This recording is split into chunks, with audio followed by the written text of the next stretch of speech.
짱구 박사의 주식의 모든 것. 여러분 반갑습니다. 짱구 박사입니다. 10월 10일 마감 시황 앤 매매 전략 전달 드리겠습니다. 금일 간단한 시황은 시장이 이렇게 하락했는데 그게 중요할까요? 하지만 그래도 알아는 봐야 될 것 같아서 간단하게 정리를 하는데, 금일도 미중 분쟁에 대한 이슈는 여전히 지속되었습니다. 특히 문우신 장관의 중국에 대한 환율 조작 가능성에 대한 경고가 있었고, 이에 대해서 차주에 미국이 중국을 환율 조작국으로 지정할 가능성이 대두되고 있는 시점입니다. 이에 대해 환율 관련한 리스크가 시장에서 다시 부각이 되고 있고요. 그와 더불어 어젯밤 트럼프 대통령의 북미 정상회담을 11월 이후로 진행을 하겠다라는 말에 남북 경협주 관련해서 대규모 매도 물량이 출회되었습니다. 이는 시장에서 단기 악재로 인식이 되었고요. 시장은 금일도 2% 이상, 코스닥 2.5포인트, 코스피 1% 이상 하락을 하였고요. 시장은 여전히 강력한 하락 장세 속에 있습니다. 결론부터 말씀드리자면, 코스닥 기준 743포인트를 전후로 단기 바닥을 형성할 확률이 높을 것 같고요. 정강 후약의 시장이 연속되기 때문에 사실 많은 개인 투자자들이 이제 바닥이겠구나 하고 매수를 하면 오히려 큰 손실이 발생을 할 수 있습니다. 그렇기 때문에 시장에 대한 바닥 인식은 꼭 수급을 확인하시고 매매를 해야 됩니다. 수급 필수적으로 확인을 해야 됩니다. 다음은 차트 보면서 한 번 더 설명을 드리겠고요. 지금 코스닥 시장 굉장히 하락의 각도가 심해요. 사실 이런 식으로 아일랜드 갭이 발생을 해서 시장이 하락을 되면 갭을 메꾸게 되는 현상이 발생하는데, 사실 이렇게 야금야금 지속적인 하락은 전강 후약 하면서 오전에 물량을 정리를 하고 오후에 다시 투매를 일으키는 거죠. 어떻게 보면은 시장의 메인 주체가 오전에 시장을 잠시 끌어올리고 개인이 매수가 들어오면 그 개인에게 물량을 떠넘기는 이런 지속적인 악순환이 출현되고 있습니다. 급격하게 시장을 돌리는 뭔가가 발생을 해야 돼요. 지금 한국 시장은 모멘텀도 없고, 그 다음에 주 수급도 없고, 여러 가지 부분에서 굉장히 악재에 둘러싸인 장세라고 생각을 하고요. 시장 어떻게 보면은 하락장이 이제 시작할 수도 있습니다. 여러분, 하락이 이제 시작할 수도 있기 때문에 항상 상승은 짧고 하락은 길다 라는 거 명심 하셔야 됩니다. 이런 상승장 때는 상승이 길고 하락 짧고, 상승 길고, 근데 지금은 하락 길고 상승 짧고, 하락 상승 하락, 이 하락이 이렇게 길어진다면 여러분들 버티지 못할 거라고 생각을 합니다.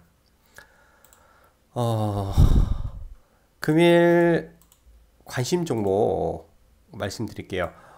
서울 반도체는 지난 8일날 방송에서도 한번 언급을 드렸고요. 금일 개인적으로 소량 매수해서 오버나잇 진행을 한 종목입니다. 네, 일단 서울 반도체 먼저 말씀드리고요. 미중 무역 분쟁이 계속 지속적으로 노이즈를 만들고 있기 때문에 이 종목을 보고 있는 거고요.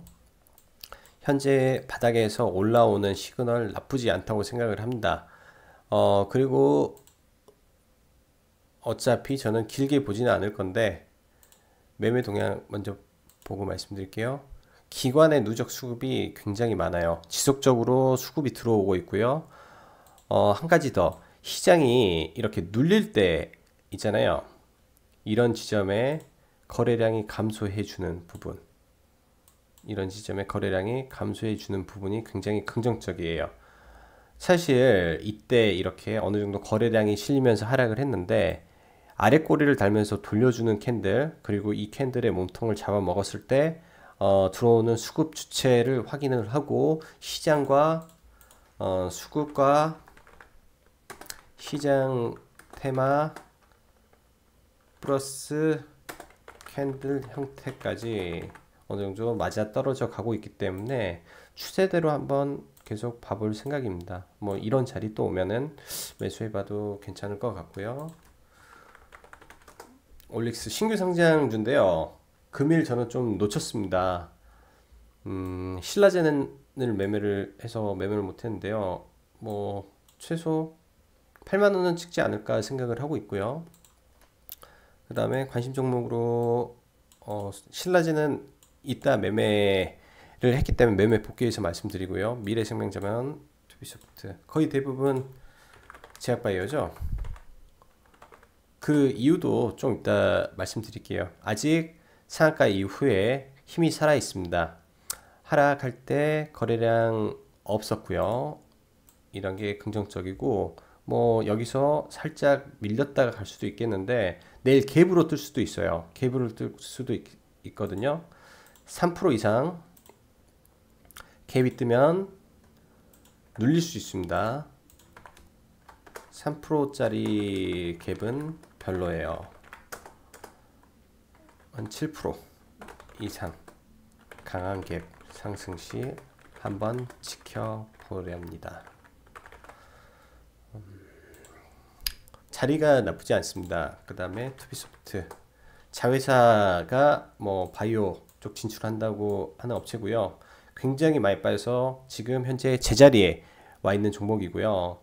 뭐 다른 모멘텀은 없습니다. 낙폭 과대로 보고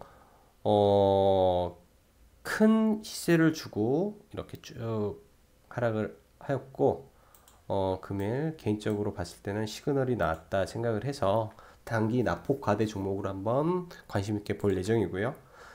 신라젠 금일 매수를 한 종목인데요.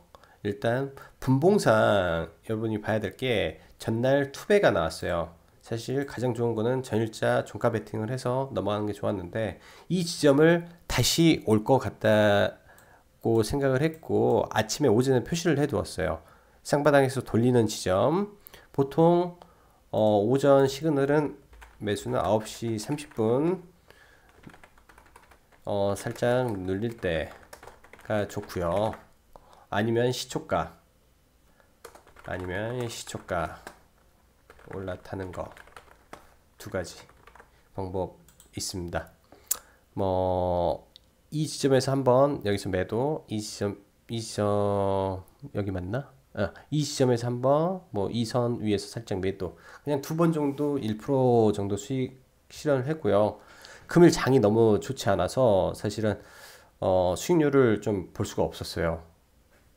사실 장이 너무 무서웠거든요. 그리고 종가 베팅을 했어야 되는데 이 타이밍에 뭐 다른 일을 하다가 놓쳐서 금일 시간에 83,400원 정도의 매수를 진행을 한번 해보았습니다. 네이처셀도 매매를 했는데요. 굉장히 강했던 종목이에요. 두 종목당 공통점이라고 하면은 거래 대금이 네이처셀은 900억, 그 다음에 신라젠은 무려 2,690억의 거래 대금이 발생을 했습니다. 그만큼 시장에 많은 자금이 현재 거래가 되고 있고요. 쉽게 하락도 쉽게 상승도 할 수 없습니다. 오히려 이렇게 큰 종목이 수익을 줄 확률도 높고요. 손실을 최소한으로 발생시킬 수 있는 가능성도 있습니다. 그렇기 때문에 시장의 중심주를 항상 매매를 해야 되고요. 마지막으로 남북 경협주에 대해서 말씀드릴게요. 남북 경협주 금일 폭락 심했죠. 이 폭락이 단기 악재는 단기인데 투매가 나오고 있어요. 실망을 하고 사실 그동안 남북 경협주의 악재가 좀 여러 번 발생을 했습니다. 문재인 대통령이 북한을 방문했을 때 사실 그게 이러한 그 정고점 부분이죠. 정고점 부분을 넘었어야 돼요. 뭐 직전 칼럼에도 있는데 특히 저는 아난티랑 그때 그 당시 저는 아난티를 매매했는데 전고점 돌파를 생각을 했었는데 근데 전고점을 돌파를 하지 못하더라고요. 그렇게 되면은 주봉상에 이런 쌍봉이 만들어져요. 만약 여기서 죽으면 이거는 끝납니다.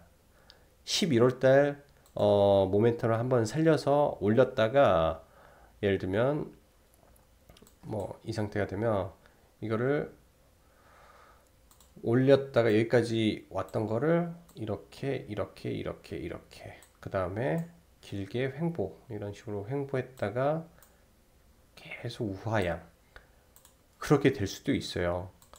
사실 저 같은 경우는 어제 동양철관을 김정은 푸틴의 만남에 대한 이슈로 동양철관을 매수를 했고 금일 다행히 시가 이 시점에 매도를 했어요. 다행히 뭐 3%, 3점 몇 프로 정도 뭐 거의 그 정도 선에서 손절을 했는데 이 시점에 손절을 했죠. 왜냐면은 시간 외에서부터 남북 경협주가 좋지가 않아서 금액 하락이 심하겠다. 하락을 한다면 장 후반 정도에 어느 정도 돌리겠지라는 생각을 했는데 어떻게 보면 그 지점이 제가 예측 매매였고 제 실수였던 것 같습니다. 특히 현대 엘리베이에서 금일 굉장히 많은 손실을 봤어요. 퍼센테이지를 떠나서 비중이 좀 컸기 때문에 1분봉으로 봤을 때 이 지점에서 저는 매수가 들어갔고요. 사실 그렇죠. 페이크봉 떴습니다. 이 페이크 매수봉이 떴는데 이게 메릴린치에서 대량 매수가 들어왔고요. 시장을 돌릴 거라고 생각을 했는데 그 이유가 강경화 장관 발언 그 다음에 발언 번복이 있었습니다. 그걸 저는 나중에 알았어요. 이러한 찌라시에 대한 거를 애초부터 알지도 못했고 발언에 대한 번복이 있었다는 것도 추후에 이 정도에 대해서 알게 되었거든요. 사실 한번 어떻게 보면 박스권을 깼기 때문에 여기서 위로 살짝만 올려주면 매도를 하고 싶었습니다. 제가 11만원에 매도를 걸어놨는데 제 물량이 체결이 안 되더라고요. 결국은 10만 4,500원에 전량 손절 처리를 했습니다.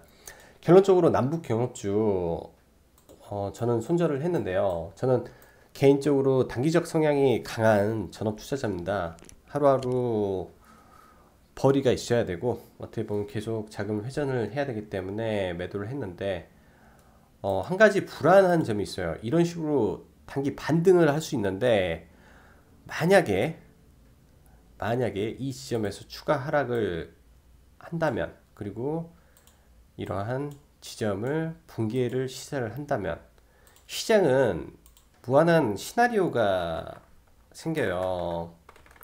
이런 매매 시나리오가 있어야 되는데 긍정적인 것보다는 항상 부정적인 걸 먼저 생각하는 게 좋습니다. 모두가 90%가 긍정적이었을 때는 안 돼요. 거의 반대로 가는 경우가 많습니다. 금일 남북 경협주 관련해서도 거의 시장에서는 90%에 대한 긍정적인 해석이 있었어요.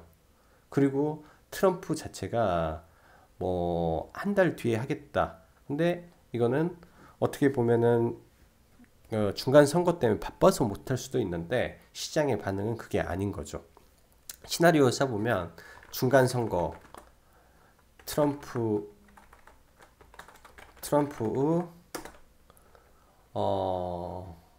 패 민주당 승 만약에 지지율이 이렇게 나온다면요.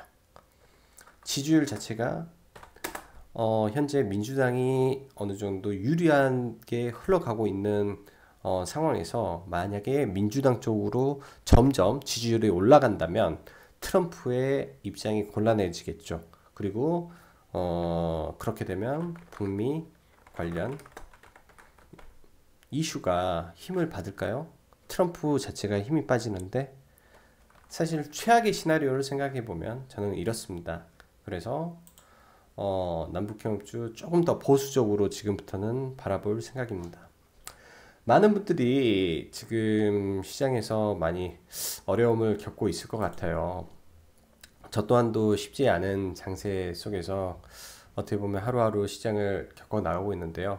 이럴 때일수록 긍정적인 마인드 잃지 마시고 좀 더 시장을 멀리 그리고 객관적으로 보는 노력을 한다면 이렇게 어려운 시장일지라도 슬기롭게 이겨낼 수 있을 거라고 믿습니다. 그리고 위기 속에 기회가 오기 때문에 지금 이 시점에 기회를 꼭 잡아서 네, 성공 투자 진행했으면 좋겠습니다. 감사합니다.